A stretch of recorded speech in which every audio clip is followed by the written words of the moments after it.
Hello and welcome to the Out for Blood podcast. I'm one of your hosts, Shane, and my other host is Rachel. Say hello, Rachel. Houchin Heroes. And today we have Martin Alonso. He's the COO of Houchin Community Blood Bank. How are you doing today, Martin? I'm good. How are you guys? Doing good. Doing good. Nice to have you. Yeah, absolutely. We'd like to talk to you today, Martin, about some of the fluctuations in the blood supply and also raising awareness of donating blood because we're in a nationwide blood shortage, as you know. So from what you know, what has caused, I know there's probably a lot of things that has caused the nationwide blood shortage, but what are some of the reasons why we're seeing a nationwide blood shortage right now? So something that's really big actually is that it's kind of an ironic situation. Last year when the pandemic started, a lot of people across the nation in blood banking thought that it was going to negatively impact our ability to collect blood. And there was some truth to that, but really what ended up happening is that with the push to collect convalescent plasma for people that were suffering from COVID, it actually led to record highs in collecting blood. So, at Houchin, for example, we collected about 14% more than we normally collect, which is a very, very big improvement year over year for whole blood. We've seen trends of about 2 to 3% on average, but last year we saw about a 14% growth. But what ended up happening, though, is that the industry as a whole shifted a lot of their collection to the convalescent plasma product to help people in need that were suffering from COVID. So now the Delta variant kind of aside, we're back in this weird situation where we're trying to get back to some state of normalcy. And we're trying to collect more of the traditional whole blood collections that are red cells, plasma, and platelets. But having a shift that large is going to have an impact, long-term sustained impact, and we're just having to rebound from that. So I think part of what's happened is a lot of people stepped up to help during the attempts to collect the convalescent plasma. But as the talks of COVID started slowing down a little bit last year, at the end of last year and going into this year, a lot of people just kind of thought like, hey, it's over. Our work is done. Problems are being resolved. People are getting better. COVID's, sort of going away, which obviously when you're seeing this today, we're in the middle of the Delta variant, which is starting to generate a lot of buzz because there's a lot of impact from that. But earlier this year, a lot of people thought that the work was done. So we started seeing a very significant decline in people coming in to donate blood. So I think that's one of the major contributors to it. I'm sure there are other things, but that's one of the very, very big contributors at the moment. Well, this isn't just a local problem. This is a nationwide issue that's going on. So really, we're just focusing on educating people, letting them know that it's still safe to donate blood after receiving the vaccination. It's still safe to donate blood after you've had COVID, as long as you've been healthy and well for 14 days. So we're really just trying to educate people, tell them to still come in, tell them that whether there's a pandemic or not, blood is always important and always needed. So I was going to ask you, Martin, did we see a lot of first-time donors during the peak of the pandemic because of the cry for blood during that time? We did, yeah. We saw a significant spike in first-time donors. And then during the pandemic, there were a lot of incentives going around. So it was really grabbing people's attention. Not just that, but with all of the stay-at-home orders and those kinds of things, there were more people sitting around at home with really nothing to do. So, if you're sitting at home and whether you're working from home or whether you're not working, one of the things you can do to help during those times is go out and donate blood. So we saw a huge spike in those first-time donors. Well, that and so many people that have had COVID or had a family member that was affected to COVID, everybody had something to relate to. So especially when we were doing COVID convalescent plasma, people were doing that to help others that were in the hospital or even family members, friends, all that stuff because it was so common. And a lot of elective surgeries were canceled and a lot of different types of surgeries were canceled during COVID. Of course, we're still in COVID, but a lot of those surgeries are happening again, which means more transfusions are needed. So that's why we need to make sure people are still coming into the door. Yeah, that's a really interesting point because you're right. It did create this big bottleneck in people that were needing blood for more traditional type treatment. And really what ended up happening is our supply of blood went through the roof. A lot of that was convalescent plasma. But then as the pandemic started sort of stabilizing, because it really didn't go away, but as it stabilized, we still had a very, very high amount of convalescent plasma on the shelves, but we were lower on platelets, plasma, and red blood cells. Platelets in particular, because of the short shelf life, it was really, really difficult because when there's not a need for it, you really just don't want to collect it because you don't want to waste the product. You want to make sure that there's a home for the product when you're collecting it. But yeah, that's really what happened is our supply went through the roof, but the demand just wasn't there. So we were struggling to find places to ship our blood out. Our local community wasn't using it. And then when we were reaching out to some of our partners that we normally send blood to, they were saying the same thing. They said, we don't have a need for the blood right now. So unfortunately, it led to a lot of product that ended up becoming outdated, and we just couldn't find a home for it. So yeah, we're now trying to rebound from that and get back to a place where our supply is at a minimum meeting our demand. And that's where I think a lot of blood banks are struggling. Yeah, and that was actually the first time I ever seen our refrigerators full of blood. I mean, most of the time the shelves are pretty much empty, and we try not to make it seem like we're crying wolf and saying that we always have a blood shortage, but in reality, we are always in need of blood, and our shelves are. It's once blood's coming in, it's going out straight to the hospital. Basically, yeah. There's many days where, the blood it has to be tested before it can go out, before it goes out, it gets labeled. But there's a lot of times when the people that label our blood are waiting for the test results to come back so they can label immediately to then send it to the hospitals. And in fact, we've even had some situations where we've had to ask for a deviation from some of the rules that are in place with asking the doctor to make an exception because we have the product. And there's a very, very high probability that it's a safe product to use, but because the results haven't landed back at our facility, we're not able to send it out. So we reach out to the doctors and explain the situation, and they can actually authorize and override to take the blood product in the event of a serious emergency when someone's in dire need. Yeah, and go ahead. I was going to say, can either of you guys kind of touch upon why we do all of our testing and what some of those testings are? Well, I was just going to really quickly say that when I was in distribution, I was trained on emergency release, which is, I think, exactly what you're talking about, Martin, which is, 9 times out of 10, it's a safe product.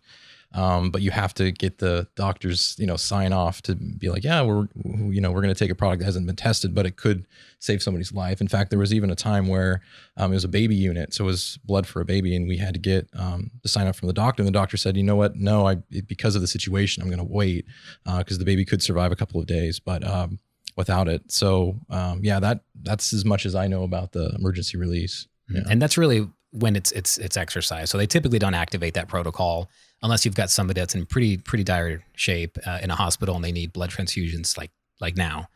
But you had a question for us also, Rachel. I forgot. Yeah, what it was. I was just asking what type of testing we do for like infectious diseases. Oh, yeah. So it's a pretty big panel. It used to include Zika, and Zika actually just got removed, but it includes some of the more basic infectious diseases, HIV, hepatitis, a lot of those bloodborne pathogens, sexually transmitted diseases, things like that. That's what we're testing for. But even before you really get to the testing, you don't want to just rely on the testing. We do a screening, a preliminary screening for donors. So when they come in, they have to be in pretty good health, and they have to answer a pretty extensive questionnaire about their lifestyle, habits, travel, and things like that. So we can identify any red flags early on. So we don't draw blood from people who aren't eligible.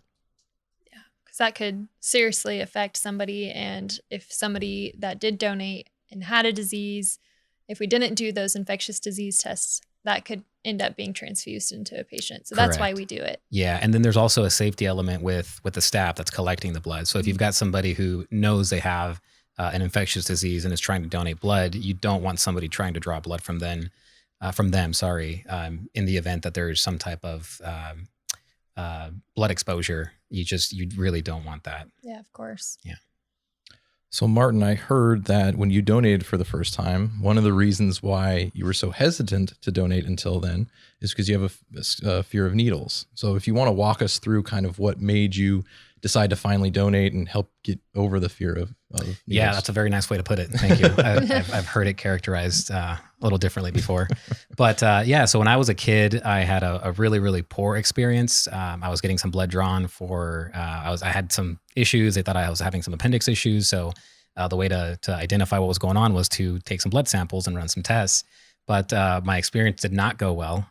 It was a very traumatic experience. Granted, I was about 10 or 11 years old. But from what I recall, it was a very traumatic experience. And it just gave me this really, really bad phobia of needles. So obviously I've had my blood taken before. I've had to have tests done. I've had to, have IVs and that kind of thing. But I've always I look away. It's always a very, very short process. And every time I get lightheaded, I get kind of clammy, I get a little cold. So anyhow, I came to work at the blood bank, and I came to the blood bank last year, and I knew I was going to donate blood. That's one of the things that I came to terms with it. I said, I'm going to donate blood. I just kind of have to figure out when. And really what made me donate blood is, in my role, I have to motivate people, and I have to encourage people, and I have to remind people of why we do what we do, and who we are for our community. And I was in the middle of talking to one of our teams, and I was talking about how important what we do is, how moving it is whenever we see these vehicles going back and forth to the hospitals, because every time I show up to our facility and I see a vehicle, leaving or coming in, I know that we're transporting blood to help save someone's life, or treat somebody that's in need. And it's really hard to get behind that messaging when you're not a part of that mission. So I was actually planning on donating blood later in the year to really just kind of muster up the courage. And I was trying to get some friends from work to do it with me. And they still haven't done it with me. So I'm going to hold them to that. But anyhow, I got done with that speech in the meeting, and I just walked out. I said, you know what, I'm going to do it. So I went out, and I, got the finger prick, and I was eligible with my iron. So I went into the screening. And then when I sat down, I did tell the phlebotomist, I did my phlebotomy procedure, that I would likely have a reaction. And that's what they call it, is a reaction. So she did a great job. She came over, brought some ice packs, put them under my neck. I think she put them on my chest or something like that, or on my armpits or something. I really don't remember. It was kind of blurry. But so they set me up, and they distracted me throughout the entire process. So I definitely felt the needle, and they warned me, hey, we're about to insert the needle. But they kept me distracted through conversation. And it was actually a really, really pleasant and quick experience. And afterward, I felt great. And I was pretty surprised, because I thought I was going to get a little clammy and a little lightheaded, but I felt fine. And the interesting thing is that for days after that, after I got some rest, I actually felt really, really good. So I'm definitely going to, I'm a converted donor. I'm going to become an avid donor, and I've got it on my calendar when my 8th week is, and I'll be right back in there to donate blood again.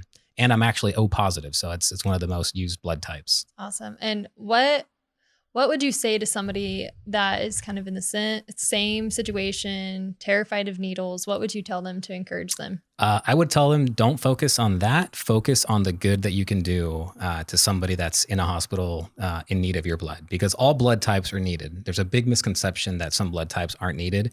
And really the only truth to that is that some blood types are just more popular than others. But all blood types are needed. And if you're like an AB blood type, typically the red blood cells for AB blood types don't get used as much in the traditional red blood cell. However, the plasma from those people is like gold. So there's a need for everybody's blood. And that's the beauty of the technology we have today, is that from every whole blood sample, we can make multiple products. So everyone's blood type is needed. And if you're scared to donate, just think about the person in the hospital that could use your blood. Or the baby, if you're an O-neg donor and you don't know you're an O-neg donor. Yeah. Well, speaking of blood types, let's get into kind of the popularity of O-pos and O-neg, and why we are always really requesting people with that blood type to come in and donate. Go ahead, Martin. Oh, back to me. Yeah. So O positive and O negative are the most commonly used blood types. O negative in particular, because it is the universal blood type. So a lot of times what will happen is if there's a mass trauma situation and a doctor needs to get blood into a person ASAP, and they don't have time to type their blood to request their specific blood type, they'll just pull from the shelf O neg. And the challenge is that O negative blood types are really hard to find. So it's O positive is the most common. O negative is one of the rarest, but it's one of the most used. So it kind of creates this really weird dynamic where it's one of the rarest blood types to obtain, but it's the most commonly used. So it creates shortages very, very easily. That's typically what we run out of the most. And I like to add too, if somebody doesn't know their blood type, one, they can donate with us, and then we'll let them know their blood type. Typically the results come in about 72 hours or so. Or if you have donated with us already and you just don't know your blood type, we have our donor portal, which can be found through our website, hcbb.com. And then you'll just click on that donor portal button. If you don't have an account, you have to create an account. You'll need your donor ID and the legal name that we have in our system. And then you just log in, you click your profile, and then your blood type's in there. All your donations are in there. You can make appointments and all that stuff. And we have quite a few people that call in to our centers asking when they're eligible again. So if you're not sure, you can also check on the donor portal. Yeah. Lots of good stuff. Let's also, so we're typically requesting O-pos, O-neg donors to come in. As Martin mentioned, O-negative is usually used on premature babies. And so platelets is another thing that we're always requesting, and it's just not as common for people to come in to donate. It's a longer process. A lot of people aren't really educated on it. Platelet donations go to cancer patients. It does take a little bit of a longer process, but you can watch Netflix when you're sitting there. So if any of you guys kind of want to add on the importance of donating platelets and a whole blood donor being converted to a platelet donor. I just know that through my own research and looking at different stats on donating platelets, that more than half of the platelets that are donated are given to cancer patients. So if you know anyone with cancer, or if you just want to, do your due diligence and as a part of the community and as a citizen of the community, then I would strongly recommend that be your main motivation, because there's lots of cancer patients that can't get the same kind of therapy and treatment without those platelets. And so if you're of any type, by the way, but since we're talking about O positive and O negative, I just wanted to throw that out really quick. Yeah, no, that's a good point. And then the other thing to think about with platelets is that because the shelf life is so short, unlike with a red blood cell, which can last up to about a year on a shelf, with a platelet, it's going to expire in about 5 days. So we have to have a constant supply coming through, because we can't just stock the shelves with platelets. Platelets have to come in and they have to be tested, and then they have to go out. So that's really, really challenging. And I'd say that's probably the biggest challenge in the industry, is leveling that out, because a lot of places will see a spike in collections of platelets, but the demand may not always be there. And unfortunately, the platelets will expire in 4 or 5 days afterwards. So having a steady flow of platelets is really, really critical. Yeah, true statement. You guys ready for a joke? Always. Go for it. What blood type has the best attitude? Something positive. Yeah, something positive. Be positive. Be positive. Cue the silence. Well, I think we've all probably heard that one, just being in the industry. Yeah. Crickets. But it is a good one. Also, so one of the facts that I like to share a lot is one car accident victim can use up to 80 units. So if that puts it into perspective for you, that one person could need that many units of blood. And if we're only getting 80 donors coming in a day, that one person is taking most of that inventory for the day. So that's why we need to make sure people are coming in. And we want to not only have you come in one time, but we want you to come in every time you're eligible, and to create that ongoing supplies. Because if everybody came in when they were eligible, we probably wouldn't be in a shortage all the time. And I remember, I think it was just a couple of days as of this recording, there was 2 traumas that we had recently, and there was a huge need for O positive and O negative blood, because usually what they'll do is, in a situation like a trauma where someone's bleeding out, is they will use O negative blood because they don't have time to figure out that person's blood type.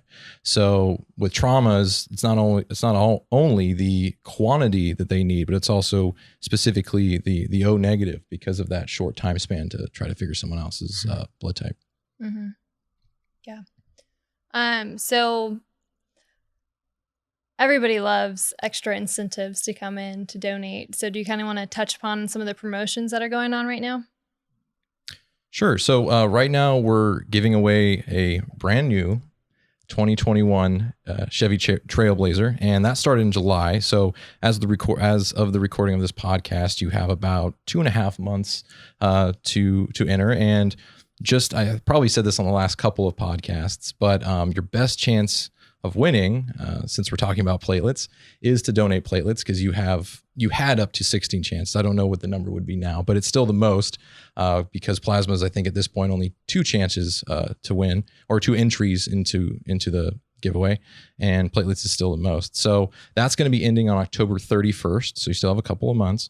So make an appointment at www.hcbb.com/schedule, and we can get you an appointment to donate platelets.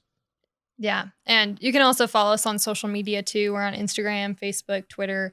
And we're always posting our promotions and really just what's going on, what blood types are needed, and the promotion. So.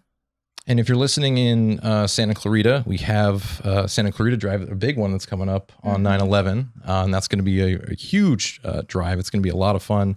Did you want to talk at all about that, Rachel? Yeah. So we're calling it Remember the Heroes by Being a Hero. It's actually the 20th anniversary of 9/11. That's Wow, crazy to me. That is crazy. So we're really wanting to make it a big thing. And our end goal is, of course, to save as many lives as we can. We're hoping to get over 100 donations that day. But we also have a lot of other activities going on. We have food trucks coming out from all different local businesses in town in Santa Clarita. Then we have a lot of tabling vendors that are going to be coming out. I think we have about 20 businesses that'll be there. So we're expecting a good audience to come out. And it'll be at the Cube, which is actually one of the practice facilities for the LA Kings. And we're actually going to be giving away LA Kings quarter season passes, which that's a pretty good giveaway. I mean, I'm a big hockey fan, so.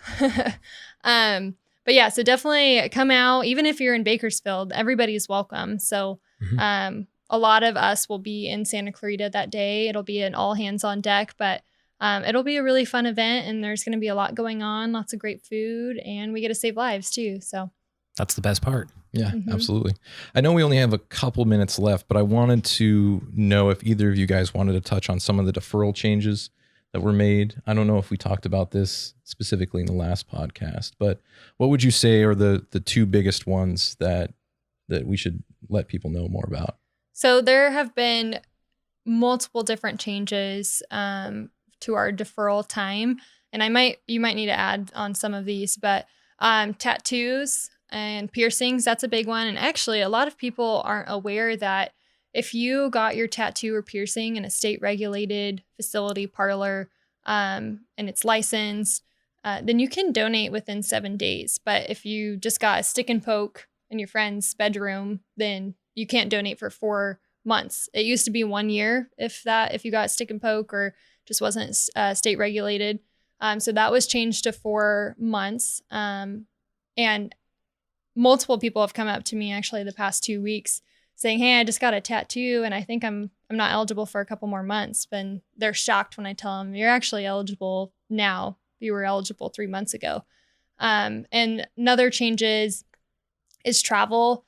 There's many different changes that were added to that. Was it European countries? I think other than France and Ireland, I believe. Yeah. If you were there for what adds up to 5 years. Yeah. Then you are eligible to donate now. Before you were not. Yeah. So. What I like to tell people is a general rule of thumb is that it's become more lax. And they did that amidst the pandemic to try to encourage more people to come in to donate and make more people eligible. So I think that's a general rule of thumb is that if you've been deferred before for one of those criteria, travel or piercings, tattoos, and that kind of thing, give us a call, come in and visit us because there's a good chance that deferral period has been shortened. So, yeah. I think a lot of people are discouraged by deferrals. And a lot of times, like I was talking to someone on social media that was saying that she was deferred for iron, I think 1 or 2 times. And it really, deterred her from wanting to donate because she thought, what's the point? And then I directed her to one of our, I think it was our FAQ, or maybe it was even one of our social posts that talked about how to increase your iron. And it really encouraged her. So if you're out there and you're discouraged by the fact that you've either been deferred or maybe you just don't know enough about the donation process, I would highly recommend, calling us or reaching out on social media, or even just visit our website, our FAQ page. I mean, we have every single reason why you would be deferred and all the regulations and even the process of donating. So if you're not really sure what to expect, you can read that and feel pretty confident after you knowing exactly what's going to go into the process. Yeah. And if for some reason you can't find the question that you have on there, you just call us and we'll help answer that question for you. Yeah. We have 3 very helpful, I don't know what you call them exactly, but they answer the phones and they know everything there is to know about some of the deferrals and any question you might have just about the process as well. Yeah, I call them the human wikis. The human wikis. Yeah, that's true. They know actually a good all title for them. Yeah. All right. Well, I think that's it for today's episode. Thanks a ton for listening. If you have any questions about anything regarding donations, or if you need to schedule an appointment, you can go to hcbb.com/schedule. If you have questions or you want to figure out some of the deferral times for things, maybe you're not sure, what the changes were, you can go to hcbb.com/FAQ. And then make sure to check us out on social media. On Instagram, Facebook is probably our most popular. Our newest one is TikTok. And if you like to be entertained and also educated at the same time, I would definitely recommend finding us on TikTok. And you can just search at Houchin Community Blood Bank or just Houchin Blood Bank on all those different profiles. Yeah. And thank you so much for joining us, Martin. Yeah. We enjoyed having you today. And don't forget to subscribe to our Out for Blood podcast. Tell your friends, tell your mom, tell your grandparents. Make sure you subscribe. Thank you for having us. Thank you, guys. Thank you.